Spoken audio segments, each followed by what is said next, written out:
Hello, I am Robin Ménage, lead data scientist at the Boehringer Wilhelmy Clinic. I will discuss with you today a study we have done on the gut microbiome during fasting and explain what you can do to boost your gut microbiome. Changes in the gut microbiome during fasting are very important, and they have been unexplored for decades until we did our own study. We studied 15 men who came to the Boehringer Wilhelmy Clinic in Oberlingen in 2016, and we followed their gut microbiome before fasting, after fasting, during the food reintroduction period, and also after 3 months when they were back home. And today I will guide you through this study. What happened to the gut microbiome during fasting? The microbes in your gut, they are very important for your health. They contribute to the production of vitamins. They can make you sick. They can make you healthy. They have even influences on your brain and can influence your mood. Another name for these microbes is commensals. In Latin, this means eating at the same table. It means that you and your microbes are eating together. And when you stop eating during fasting, some of the microbes will stop eating and they will die. Some other microbes, they will continue and survive, and they will start eating the mucus from your intestine, and they will feed on the dead cells of your intestine when the intestine is regenerating during fasting. This is a process which is not fully understood, but what we observe in our 15 men is that it had very good health effects. It was boosting immune function in the intestine, and this is helping you to protect against pathogens or infections. What happens when you are coming back to your normal diet, and what happens also during the food reintroduction? When you are reintroducing the food, it's like when rain is pouring on a desert. It is blooming because the microbes will be fed again and they will populate your gut again. This is a very sensitive period. This is very important to choose your food carefully and follow recommendations. If you are eating during the food reintroduction periods some pro-inflammatory food, you will feed the wrong microbes and you will probably get an inflamed gut. During the food reintroduction, if you eat a plant-based diet, you will feed your good microbes and they will promote your health. You have to avoid protein-rich diets, and in particular meat. You have to wait for a few weeks before you can start meat again because your intestine will be very sensitive during this period. When you are starting to eat again after fasting, the gut is very sensitive and there is a strong immune reaction. We have observed an inflammation which is not pathogenic. This is not causing any problem, but this is making your intestine very sensitive and you have to choose your diet.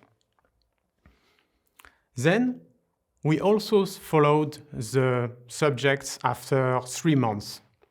What happens 3 months after fasting is very interesting and was very surprising for us.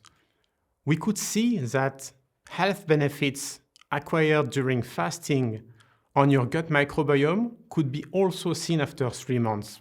There was an increased production of healthy small molecules. These molecules called short-chain fatty acids, they can protect your health, influence also your cardiovascular system, and protect your gut. We have observed in particular that one molecule called butyrate was increased in the blood of our subjects 3 months after fasting. It went even further. 3 months after fasting, we could see that the effects of fasting could be predicted by the change in gut microbiome. This means that there is avenues for personalized nutrition. After we made our first study on fasting and gut microbiome, several universities have done their own studies, and one study discovered that looking at your gut microbiome before fasting, we could predict what happened after 3 months.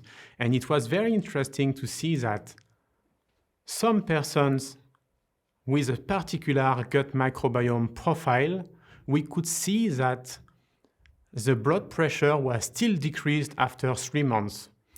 This is meaning that the gut microbiome composition before fasting could be used to predict if the change caused by fasting will be persisting after 3 months after you leave the clinic. What can be done to boost your gut microbiome? This is a very important question because, like I said, you and your gut microbiome are eating together, and your gut microbiome influences your health every day. What you can do is to eat a healthy diet. This is easy to say, but I can give you some tips. You have to diversify your diet. Try to eat different plants every day because different bacteria in your gut like different plants, and you want to feed all these good bacteria. What these bacteria like in particular is fibers. Eat a fiber-rich diet, and these fibers will be transformed by your bacteria into beneficial compounds for your health. Try to eat a diet rich in polyphenols. Eat berries, drink green tea. These are very positive for your health and can also be digested by your bacteria for your own good. It is also important to respect your circadian rhythm. Even your bacteria in your gut have a circadian rhythm, and there are very new and interesting studies which are published on the topic. If you take the microbiome of someone who is jet lagged after a long flight, and you put this microbiome in a mouse, in a laboratory animal, this animal will get fat. This means that your gut microbiome can be subjected to circadian rhythm, and you have to be careful when you are eating food.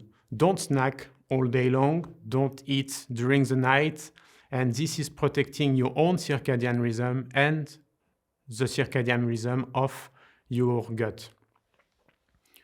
Try to avoid toxic chemicals. There's a number of studies showing that chemicals in processed food, like emulsifiers, they can be irritants for your gut and they can cause leaky gut syndromes. For this, try to cook yourself and favor an organic diet because organic food will have less pesticides, and these pesticides could also damage your gut. This has been one of the topics of my research in the last decades. Another important point is that you have to listen to your body. Not everyone has the same gut microbiome, and not everyone will tolerate the same food. Some people will tolerate easily fiber-rich diets, some not. So listen to your body and listen to your microbiome. This is like a garden. You have to cultivate it and protect it. Thank you for watching. If you like the video, please send a like or a comment, and please follow our channel for new videos.